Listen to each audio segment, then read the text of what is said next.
हजूर हमें कुछ world war 3 के बारे में बताएं। जी, वर्ल्ड वॉर 3 के बारे में।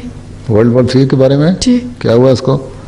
अभी तो हुई नहीं, जब होगी तो पता लग जाएगा। कुछ बताऊं? बात यह है कि वर्ल्ड वॉर 3 बड़ी खौफनाक होनी है, इसलिए दुआ करो कि ना हो।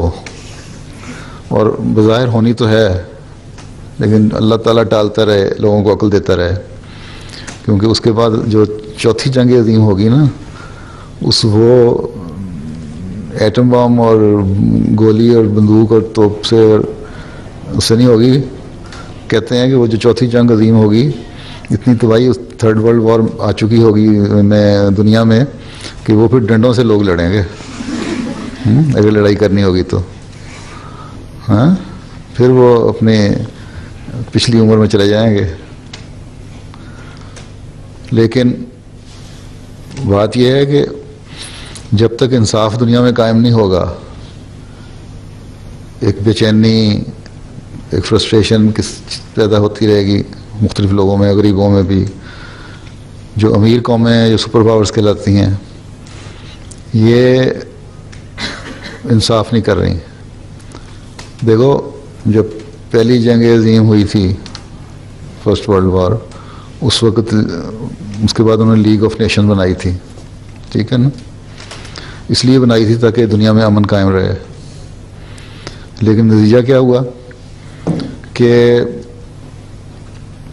39 में वो अमन तो कायम ना रख सकी, उस पर इंसाफियाँ उससे भी होती रहीं और मुल्कों को उस पर से एतबार उठ गया और दूसरी जंग अज़ीम हुई जो 39 से लेकर 44 तक चली थी, है ना? और वही बेइंसाफियाँ अब ये लोग कर रहे हैं। देखो ना, इन्होंने बनाई यूएनओ, तो पहला बेइंसाफ़ी ये की कि हर एक को ये कहने के बावजूद कि इक्वल राइट्स हैं, 5 जो सुपर पावर्स थी उनको वीटो पावर दे दी। और उसको वीटो पावर इस तरह दे दी कि जब 4 भी एक तरफ हैं और एक उसमें से डिसेंड करता है या उससे इनकारी होता है, तो उसको इख्तियार है, वो फैसला नहीं हो सकता है। और फिर ये है कि जिसकी चीज़ के लिए बनाई गई, अब दुनिया के लिए गुर्बत को ख़ात्मे के लिए हम गुर्बत को ख़त्म करेंगे। क्या गुर्बत को ख़त्म की? अफ्रीका मर रहा है, कितने को देगी? अमेरिका में बेतहाशा टनों गंदम जो है, वीट जो है, वो ख़राब होके उसको ज़ाया कर देते हैं, बजाय इसके कि गरीब मुल्कों को भेज दें जहाँ कहत पड़ा हुआ है, फाका हो रहा है। फिर यूरोप में टनों के हिसाब से दूध और पनीर और मक्खन जो है वो ज़ाया हो जाता है, जो बजाय इसके कि उसको प्रिजर्व करें और फिर ज़रा बेहतर करके या एक्सपायर होने से पहले, ज़ाया होने से पहले वहाँ भेज दें। उन लोगों को जो माल नरिश्ड लोग हैं सारे हैं, बच्चे, उनको खाने को नहीं मिलता, अंडर नरिश्ड हैं सारे, उनको खाने को मिल जाए। ये भी इंसाफ नहीं इन्होंने किया। फिर जंगें होती हैं तो अपनी मर्ज़ी की धौंस जमाई जाते हैं। अब इराक़ पे जो किया है इन्होंने, अब कहते हैं वो हमारे से गलती हो गई। इराक़ के पास तो ना एटमी हथियार थे, ना उनके पास वो ख़ास किस्म के बम थे जिनको तबाह करने के लिए, या दूसरे केमिकल बम्स वगैरह थे जिनके लिए हमने हमला किया था। वही तो सारी चाल थी इनकी, और किसी ने साथ नहीं दिया, किसी ने रोका नहीं उनको। तहकीक तो पूरी कर लो। अब जब सब कुछ हो गया, आग लगा दी, उनके कुएं तबाह कर दिए तेल के, और इकोनॉमी बिल्कुल क्रिपल करके रख दी, तो अब कहते हैं आके कि हमारे से गलती हो गई, वहाँ से कुछ भी नहीं था। ये सिर्फ चाल थी कि उनके दौलत पे कब्ज़ा किया जाए। तो अल्लाह ताला ने कहा है ना कि दूसरे की दौलत को ना ललचाई नज़रों से ना देखो, जो अपने पास है उसको पे इन्हिसार करो। अगर सारी कौमें ये करने शुरू कर दें तो फिर इंसाफ कायम हो सकता है, और जब ये इंसाफ कायम हो जाए तो फिर बेचैनियाँ ख़त्म होती हैं, और बेचैनियाँ ख़त्म होती हैं तो फिर अमन रहता है। नहीं तो फसाद होगा। और ये आजकल जो सूरत हाल डेवलप हो रही है, यही हो रहा है। अब जो रिसेंट जो जैसे कहते हो तुम लोग क्रेडिट क्रंच आया है, इसमें भी इसकी वजह से ब्लॉक बनने लग गए हैं। अब पिछले दिनों इनकी कॉन्फ्रेंस हुई थी यहाँ स्विट्ज़रलैंड में किस जगह, उसमें चाइना और रशिया ने दोनों ने मिल के अमरीका पे इल्ज़ाम लगाया कि ये सारा कुछ जो हो रहा है फसाद हुआ है तुम्हारी वजह से हुआ है, ये क्रेडिट क्रंच।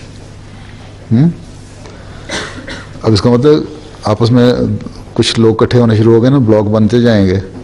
अगर तुम देखो तारीख तो 29 का जो क्राइसिस आया था ना, इकोनॉमिक क्राइसिस बड़ा ख़तरनाक 1929 में, उसके 10 साल बाद 39 में जंग शुरू हो गई थी। अब ये देखो इसके ये जो क्रेडिट क्राइसिस आया है इसके कितने साल बाद जंग शुरू होती है। और आनी तो भाई बहुत ज़्यादा, क्योंकि हर एक मुल्क जो है, छोटा मुल्क, गरीब, अमीर, हर एक के पास एटम बम है और अकल कोई नहीं है, हैं? किसी ने भी कुछ कर दिया तो करोड़ों लाखों लोगों को मार देंगे। इसलिए हमारा काम है कि दुआ करते रहें, अल्लाह ताला फजल करे और इससे बच जाएं। इतनी खौफनाक तबाही है कि इसका अंदाज़ा नहीं हो सकता। हिरोशिमा और नागासाकी का जो तबाही आई थी उनकी इंटेंसिटी इतनी ज़्यादा नहीं थी उस बमों की जितने अब हैं स्ट्रेंथ के बम हैं।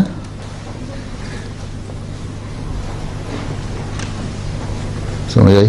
वो मेरा ख्याल है बाद में जो पहले भी एक दफ़ा कह चुका हूँ कि अफ्रीका बच जाएगा।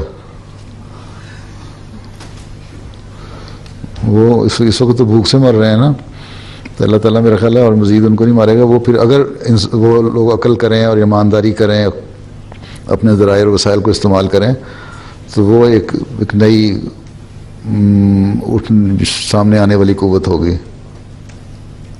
हाँ, वो मैंने पीछे कहीं कहा था इसी तरह शायद किसी को क्लास में, ये कहा तो जर्मनी से मेरे पास एक साहिब आए, जर्मन अहमदी, पाकिस्तानी नहीं, जर्मन अहमदी, कि मेरा दामाद है, वो कहते हैं कहीं उसने सुन लिया आपका कि सिर्फ अफ्रीका बचेगा बाकी दुनिया तबाह हो जाएगी। मैं कहा मैं तो ये कहा ही नहीं था। मैंने कहा अफ्रीका के इम्कानात हैं उठने के। तो वो जो आदमी उनका दामाद है वो बड़ा बिजनेसमैन है, वो कहता है कि मैं अभी अपना बिजनेस सारा अफ्रीका ले जाऊँ। तो बहरहाल देखो क्या होता है।